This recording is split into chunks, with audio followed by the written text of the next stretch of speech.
The Virginia Cable Telecommunications Association and your local cable provider presents Cable Reports.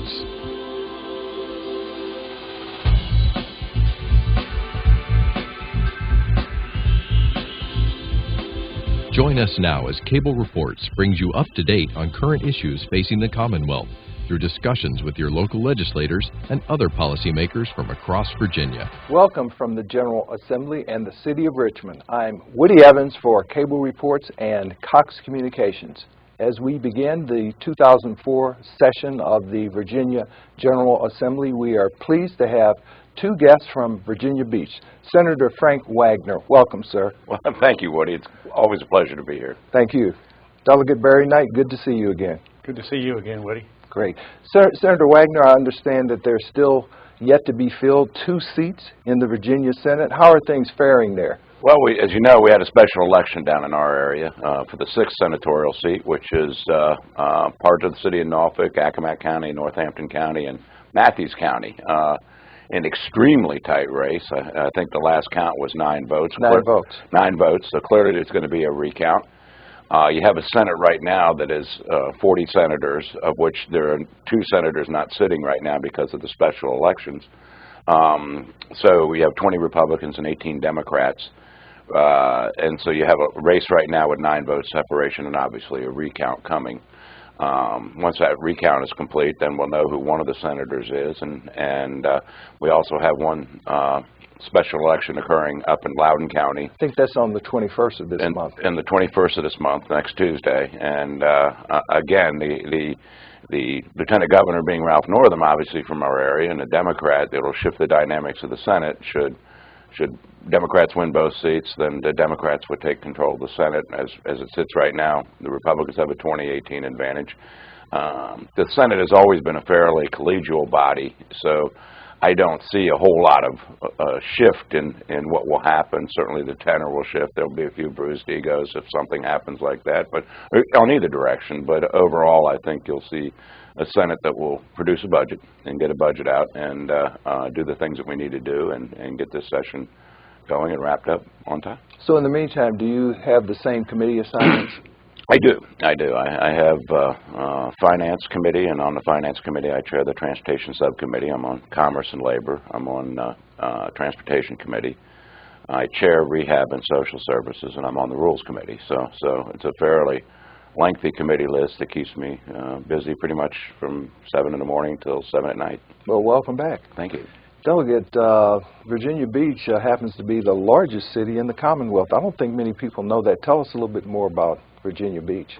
Well, Virginia Beach is a very diversified locality. We are the largest city in Virginia, and we have largest military presence there, one of the largest military presence there. We have Dam Neck, we have the Master Jet Base of Oceana, and further in my district, in the edge of Chesapeake, we have the Northwest. It's kind of a listening post down there. But between the military there, we have a lot of industry, a lot of tourism, and a lot of agribusiness down there. And as you know, Woody, I'm a farmer down there, so we do have a very good, diverse city, and I think that's why we've grown so fast, and we have a low tax rate in Virginia Beach. Now, I've heard tell that the way you started your first venture into agribusiness was driving trucks long haul. Is that accurate? It's a little bit further down the road. I started working, I grew up in a neighborhood. I started working for a local farmer down the road, and when we would get to work, after I got out of high school, I went to work for him full-time, and after we would get the work done for the season, I'd go to drive long-distance truck hauling oil from December till March, so we had time to go back on the farm. And when I finally saved enough money doing that, I was able to buy a small farm and grow it from there. Well, how important is agribusiness to the economy of Virginia Beach? Well, it is pretty important there. You have a lot of economic spin-off there, but it adds diversity to the city because the services that you have to provide a field of corn or soybeans isn't the same services that you have to provide to a neighborhood. So we're actually tax positive down there, and we have some amenities down there. We have a wonderful World War II aviation museum. So people go to the ocean front, they want a little diversity after maybe they get sunburnt the first day, and they can drive down to the rural section of Virginia Beach and see the museum and see some of our lovely geography down there. Great. And Senator Wagner, what impact has sequestration had on the economy of Virginia Beach? I think we've seen a little slowdown in the preceding year. Now that there's a budget in place, and it appears there's going to be a funded budget at the end of this week, if I hear what's going on in Washington's going, there's a degree of certainty with the budget they pass is actually an 18th-month budget, so if Washington has done something here, I think for the first time the military has a solid idea of the amount of money they're going to get to support the operations they have to do. I already see the outcome of that. The word I hear from the larger shipyards in the area is they're just jammed for the next 2 years. And that's a very, very positive sign. There's a lot of spillover from the shipyard, although the shipyards themselves, when you add up the actual workers in them, is not as large as Newport News Shipbuilding, which also, by the way, is totally booked. The smaller yards tend to hire a lot more subcontractors. They provide material support. They need all kinds of support from outside the community. So that's a big driver of our economy. Obviously, the port is another big driver of our economy. It is just on fire right now. We had a wonderful year last year, and for those that can't count the coal ships out there, you'll know that we're moving a lot of coal out of the port. So our two big drivers are doing well to the tourism season. We had a very good tourism season last year in our area. So I feel very, very upbeat about the Hampton Roads economy, but we can't sit on our laurels. We know there are going to be some cutbacks in the military. We know there's going to be some consolidation. We'll fight everything we can do here in the Commonwealth to make sure that the military understands we are one military-friendly state. And then we'll do everything we can from the Commonwealth's advantage to make sure if there is a consolidation that they consolidate in Virginia, which during the last rounds of BRACs, we actually made out pretty good in the BRAC. We actually saw more things come to Virginia than we had before. That's the Base Realignment Commission. Base Realignment Commission, I'm sorry. Yes. It's a federal commission. It's a part of the downsizing of the military. The base closures going along, and they consolidate commands. We did lose a significant one out at Joint Forces Command out in Suffolk. However, there's been a huge relocation of Cyber Warfare Command, which is increasingly becoming, we think of air warfare, land warfare, and sea warfare. Well, now, cyber warfare is becoming the next branch of the military, and to see a consolidation out there in Suffolk in an area that's unfortunately going to be a growth area, both from the private sector with the target things as well as the military attacks that occur daily, that we're going to see an expansion there. So I feel very upbeat, but we need to continue to diversify our economy. We've seen some excellent work with steel coming. Now steel's going to be bringing in other manufacturers as part of their green manufacturing, which is keep your people that supply your parts to you very close to where your factory is. We're seeing a lot of activity from companies moving from Germany to be close to steel, and we need to continue to build on that manufacturing base, but at the same time setting the stage, I think, for some high-tech revolution. We've seen that with the recent announcement of the FAA moving one of the airspaces they've identified as Wallops Island up there to fully operate unmanned aerial vehicles. That's going to be the new wave of the future. There's going to be a lot of activity that spins off of the military applications, which we've all heard about in the unmanned aerial vehicles, to the commercial applications. And there are many agribusiness being certainly one of those areas where UAVs can monitor crops, apply pesticides, apply fertilizer, do a lot of things in the agribusiness business that so it's a very exciting time. So we plant seeds for the future, and we expand what we got going, and continue to make our state what we've been for the last several years, and #1 state to do business in the nation. And Doug, good night. I've noticed that one of the interesting things going on in the southern hemisphere of the world is the modernization of the Panama Canal that's going to have a huge impact on the Port of Virginia. Absolutely. And we have, the Port of Virginia is the only port that right now can accommodate the Panamax ships via our 55-foot canal. Sometimes we have to come and go by tide, but we really want to get some imports and exports out of the Port of Virginia. We had a realignment. We talked about maybe privatizing that, we looked at it, we thought that the model with some tweaking that we had been in place for many, many years, was the model that we were going to keep, and we kept that. So the port is very, very important to us, and we're actually getting a lot of agricultural products coming through the Port of Virginia. And we heard the governor say that I think we're about number 6 now on the East Coast as far as market commodities being the export market, and the governor says he wants to make it number 1. And Frank and I, because Frank is in the port business with the ship repair business, we both together want to try to work that to try to increase the volume at Port of Virginia. And Frank and I are pretty much aligned. He told you his committees. He's on Senate Finance. Well, I'm on Senate Appropriation, House Appropriations, a couple of subcommittees there. I'm on House Rules. I'm on Ag, and of course I'm on General Laws, and I have 2 subcommittee chairmanships there, and they pretty much closely align with Frank. So we have to get things through the House and through the Senate. So Frank and I are working very well to try to move things forward for the economy, because that's what people sent us up here to do. It's pretty much, well, jobs, the economy, and the business of the state of Virginia.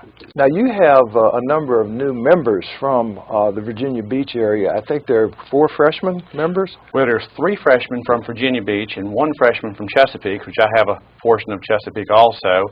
And I happen to have the corner office on the 4th floor, and all the new 4 members are one at a time right down beside me. So once in a while they'll come in there and ask me certain protocols, and I'll try to advise them best I can. And if I don't have the answer, I'll try to get it for them. But I think these guys have some new, good, fresh ideas, and at least one of them used to be Frank Wagner's aide. So Frank's trained him 20 years ago. Now, which one is that? Actually, there are 2 sitting members in the House of Delegates that were my aides at one point in time. The latest one is Glenn Davis, the one that was a former city councilman. He worked for me, actually, Glenn, when he was a junior in high school. When I first ran for office in 1991, I got a phone call, and it was Glenn, and he said, I really want to volunteer and help you out. And every afternoon, by gosh, he was out knocking on doors with me and working on the weekends in my first campaign. He obviously had the political bug. I used to talk to his parents. They said, I don't know where he got it from, but and he's followed along. And Ron Villanueva was my legislative aide for a number of years, and obviously he's been a delegate now, I guess, for 4 or 5 years up here now. So you know, it's kind of a rewarding to see some of your mentees move forward and start to get political careers of their own. So to what extent have you seen any new projects in turning to transportation needs from the transportation bill that passed last year? And to what extent is the Hampton Roads Transportation Planning Organization involved in the regional planning effort now? Well, absolutely. I think, first of all, the first outcome was a repaving that I think all of us on 64 and 264 who drive that was in the works. It was an unfunded thing that needed to happen, and with the advent of the transportation bill, even though the money hadn't been collected, this isn't the regional now, this is the statewide money, okay? Even with that knowledge, they could release the funds knowing it was coming to go ahead and repave, and I would say the potholes have been permanently fixed. The first layer of paving is going down, so that citizens understand that's going to be the first layer.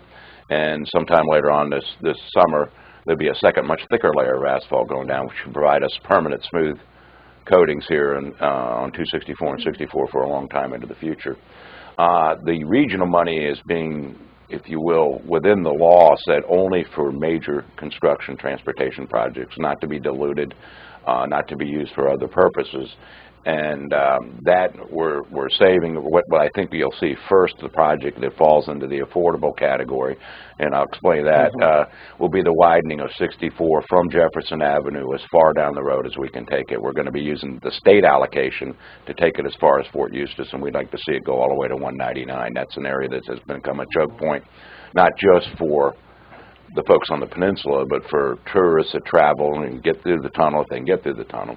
Obviously, the big stepping stones we have are going to be the third crossing, the high-rise bridge in Chesapeake, And now remember, the Hampton Roads Bridge Tunnel is ending the end of its service life right now. It's actually beyond it. It's going to be in need of refunding. And then, of course, the 264 interchange, which is increasingly becoming a major condition. These are all, unfortunately, price tags of $1 billion or $1 billion plus.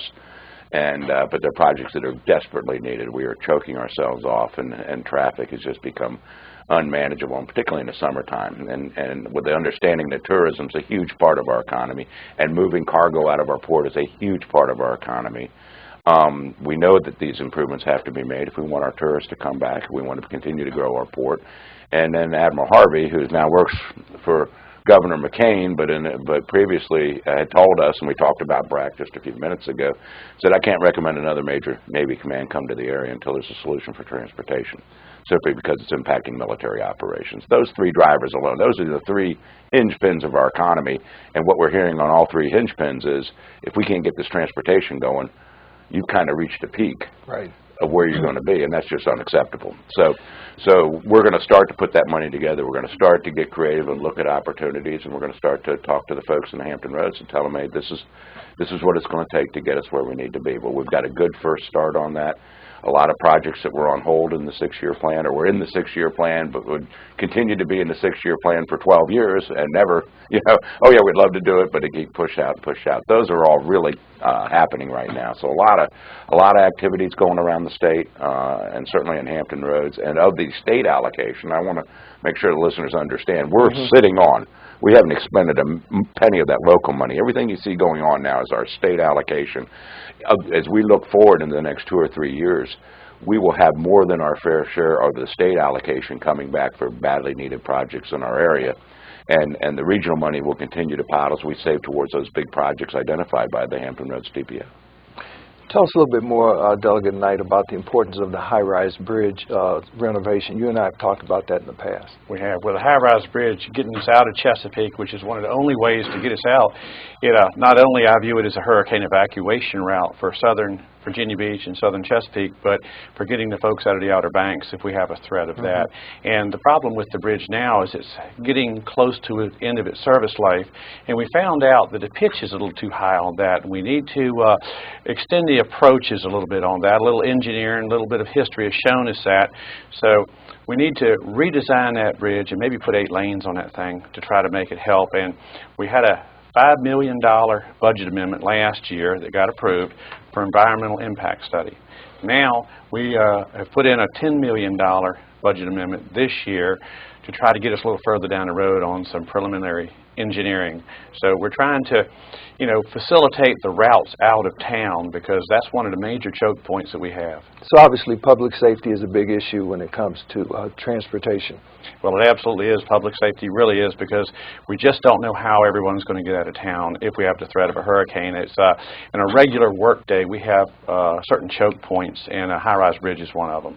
And of course, the region still is fraught with a little bit of controversy about one of the public-private partnerships regarding the downtown Midtown tunnel. What's going on with that? Well, what's going on with that is it looked like we didn't put the tolls in about a year ago when we were supposed to, and now it looks like we're going to kick the can a little bit further down the road with a little bit of money in there, because we have not added any capacity, and it's unfair to ask the people that come to and fro Portsmouth to pay an extra toll when they don't even have any extra capacity. This public-private partnership that was put in when Frank and I were not in session, and it was ill-conceived. It was just a bad deal, just a bad contract deal, and we need to renegotiate these deals in the future, and we need to take another look at this one, because we can't isolate a community like Portsmouth. And Senator, I know there was unsuccessful litigation around that issue. Where do things stand now? Well, there was unsuccessful litigation, and within transportation, and we could do a 2-hour show on transportation funding if you'd like to do one time. But one of the funds, as it filters in Transportation Trust Fund, one of the money outflow from the Transportation Trust Fund goes into something called the Priority Transportation Fund. Why is it a priority? Because it's a priority because bonds have to be paid off. So obviously it comes right off the top to pay off some of the Fran bonds and Garvey bonds, which would need another 20-minute show to explain that. And what we found is some savings. The Frans are almost paid down now, and we found about $80 million worth of savings in there that we've taken out of that Priority Transportation Trust Fund to use to help mitigate the tolls, which is the announcement you just recently heard. I think Barry hit it on the head. I would have never signed that contract for a number of reasons. The escalator clause is very, very disturbing to me. And the fact that if there's a diversion of traffic off in the Midtown or downtown tunnel, then that Elizabeth River crossing gets reimbursed. And when you look at the third crossing, which is a mandatory project, now you're looking at the cost of the third crossing being the cost to construct, the cost to finance, and now the cost to reimburse Elizabeth River crossing for any perceived loss of traffic they may have. It just made that project even more unaffordable than the condition we face right now. Totally unacceptable, and subject to a lot of talk now with the new Secretary of Transportation, who is just going to be a real gem. You know, he was appointed by Republican Bob McDonnell to be on the Commonwealth Transportation Board, and now Democrat Terry McAuliffe. And I want to emphasize to Virginia, that's kind of what we see in Richmond. This is not Washington, D.C. This is Richmond. Now he's become the Secretary of Transportation. He is from the Hampton Roads area. He is keenly understanding of the problems, and we've had some lengthy discussions now about how to handle that. No major announcements. There's some things we're looking at, but at the same token, we need to continue to plan and lay the groundwork to get these other crossings done. And along those lines, you know, we have a somewhat controversial light rail system right now. Oh, that's right. I'm not sure that the original light rail track as laid out perhaps represents where the traffic problems are, okay? So I do have a budget amendment in to at least start the environmental impact statement from the naval base out to Chesapeake, and perhaps that might be a line that can might warrant a little bit and certainly alleviate, I think, some of the concerns we've heard from the military about getting sailors and civilian workers to and from the base that are so critical to supporting the base. So we're doing some serious work. Hopefully I'll get that budget amendment through and be able to lay the groundwork for at least say, okay, environmentally, what does this look like? What is it going to support? What kind of traffic will it remove from 64?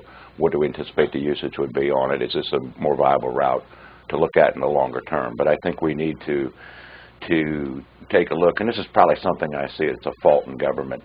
You know, we take a look at today. What do we need tomorrow? What do we need this? We don't really project out 40 years and say, okay, what are we going to look like 40 years from now? How many people are going to live here? How many schools do we need? How many, you know, jails do we need, unfortunately? How many things do we need? So whatever we do today, why don't we build to scratch today's itch, but build towards something that's going to support 30, 40 years down the road. And unfortunately, we don't see a lot of that. I'd like to see more of that occurring here in Hampton Roads and not just looking at scratching today's itch, but moving forward. Great. Delegate Knight, are you hearing from your constituents about the level of these tolls and how that's going to impact them? Well, we have been hearing from it. Not as many constituents in the districts that I represent have been affected, but I've absolutely been hearing about it. We got bombarded last year with emails, and it certainly got our attention, and it was just a bad deal. I mean, we have an escalator clause. It's you know, the rate of inflation are 3.5%, whichever is greater. And then there's they can get a profit of 13.5% up there, up to that much. And you know, I've been a small businessman ever since I've got out of high school, as Frank, and we would love to be able to count on profits generated like that.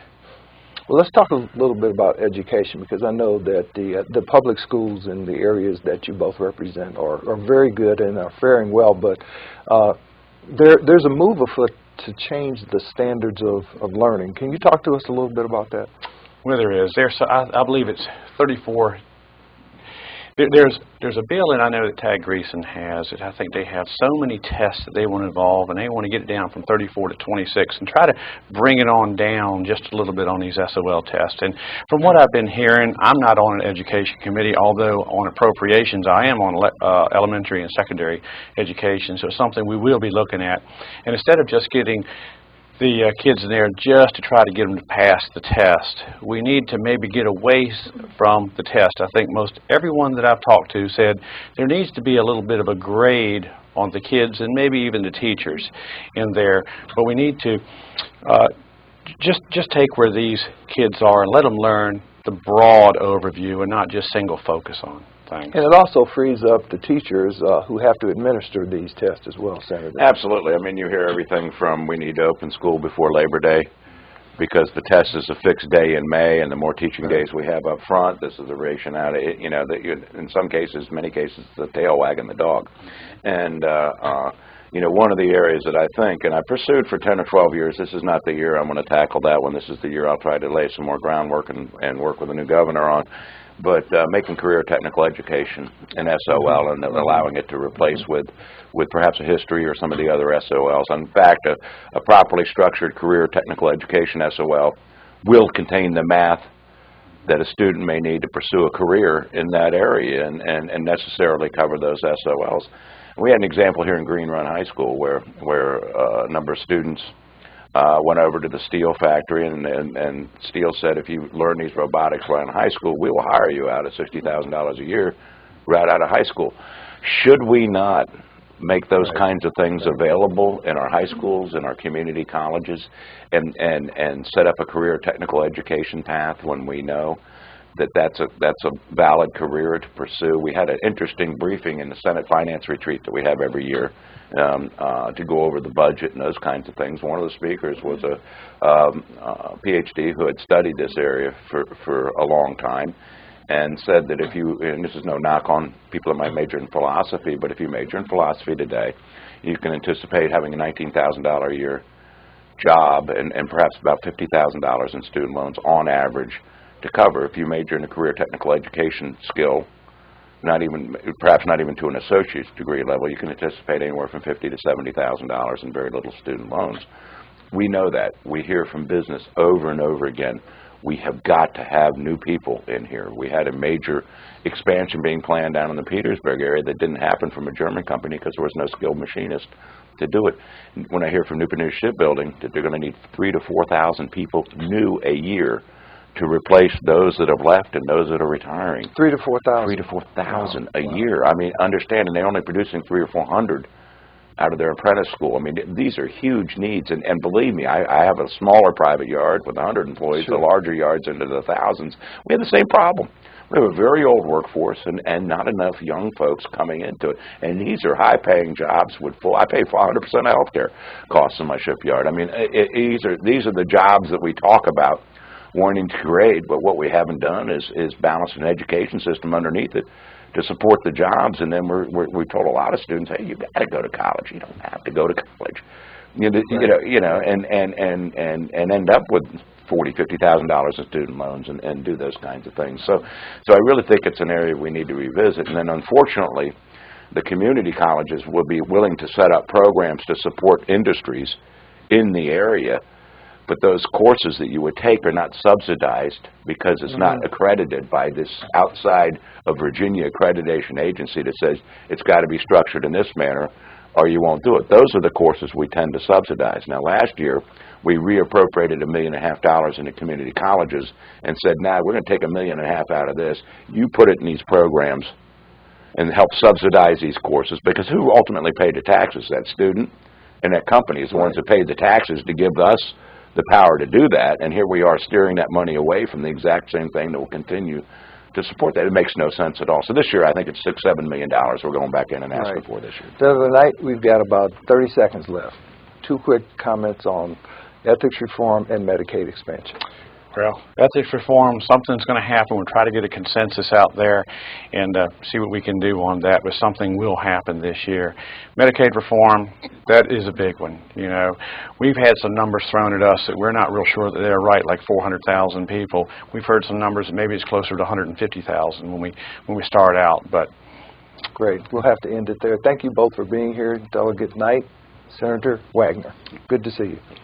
Thank you for watching Cable Reports, brought to you by the Virginia Cable Telecommunications Association and Cox Communications. Until next time, I'm Woody Evans.